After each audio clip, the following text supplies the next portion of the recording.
हे बघा आज आम्ही काय घेऊन आलोय तुमच्यासाठी, पापलेट। आज आम्हाला हे पापलेट भाऊच्या धक्क्याला खूप छान मिळाले आणि म्हणून म्हटलं की आज पापलेटचा बेत होऊ दे, पापलेटची करी, पापलेट फ्राय। सो आम्ही हे मस्तपैकी साफ केले आहेत पापलेट। जर तुम्ही बघितलं असेल तर ही सुद्धा कला माझ्या नवऱ्याला अवगत आहे आणि वैष्णवनेच हे सगळे साफ केले।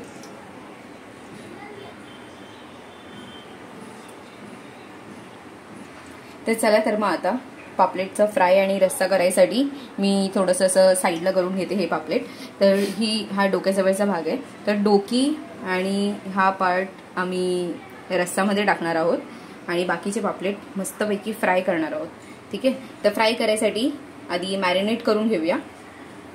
मी हे सगळे आता पापलेट उचलते आणि इथे टाकते। ह्यामध्ये आपण मस्त तयारी करूया पापलेट फ्रायची।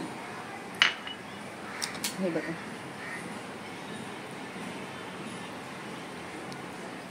सो आता मॅरिनेशनसाठी ऍड करूया पहिली कोकम, हळद अशी व्यवस्थित घ्यायची मच्छीला। त्यासोबत आपण तिखट मसाला, जवळपास 2-1 चमचे तिखट मसाला घेतला आहे। एकदाच मसाला ऍड करायचा, पुन्हा पुन्हा नाही लावायचं।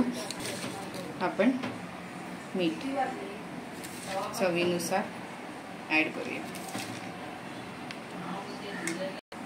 आणि शेवट म्हणजे धणे जिरे पावडर आणि अद्रक लसूणची पेस्ट। असं सगळं लावून मस्तपैकी आपण ह्याला मिक्स करायचं आणि कोकम असं पिळून पिळून चांगलं असं लागलं पाहिजे मच्छीला, त्याप्रमाणे हे घ्यायचं। असं मी मिक्स करते।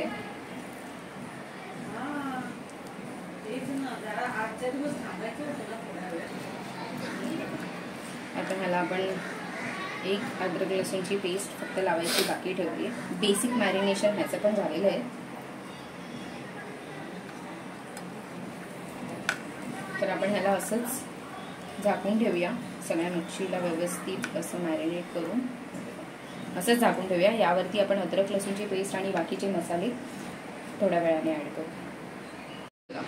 आपले पापलेटचे पीस मगाशी मॅरिनेट करून ठेवले होते, जवळजवळ 1 तास झालाय आता, आणि त्याच्यामध्ये आपण ऍड करूया अद्रक लसूणची पेस्ट। मगाशी ऍक्च्युली पेस्ट तयार नव्हती आणि लवकर आणले होते पीस, तर मग आम्हाला पहिले मॅरिनेट करून ठेवायचं होतं। अगदी हळद तरी लावून ठेवायची होती, म्हणून मग मी बाकी सर्व मसाले लावून ठेवले होते आणि फक्त आता मी आलं लसूणची पेस्ट ऍड करते, जेणेकरून पुन्हा एक मला अर्धा तास ठेवल्यावरती मी जेवायच्या वेळेला मस्त गरम गरम पापलेट फ्राय करेन।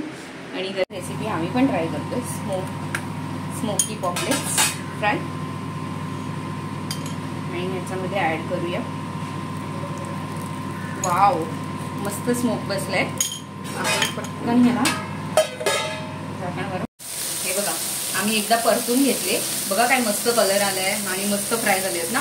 आता कुरकुरीत व्हायसाठी आपण ह्याला तसंच ठेवूया बारीक गॅसवरती। चांगले पापलेट कुरकुरीत क्रिस्पी आणि मस्त फ्राय होतात, तर बारीक गॅसवरतीच नेहमी फ्राय करा।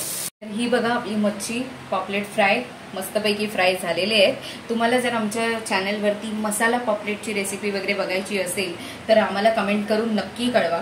भरपूर साऱ्या फिश रेसिपीज आम्ही तुमच्यासाठी घेऊन येऊ आणि ह्याच्यासाठीच तुम्ही आमच्या चॅनलला लाईक करा, शेअर करा आणि सबस्क्राईब करा। Thank you so much for watching this video.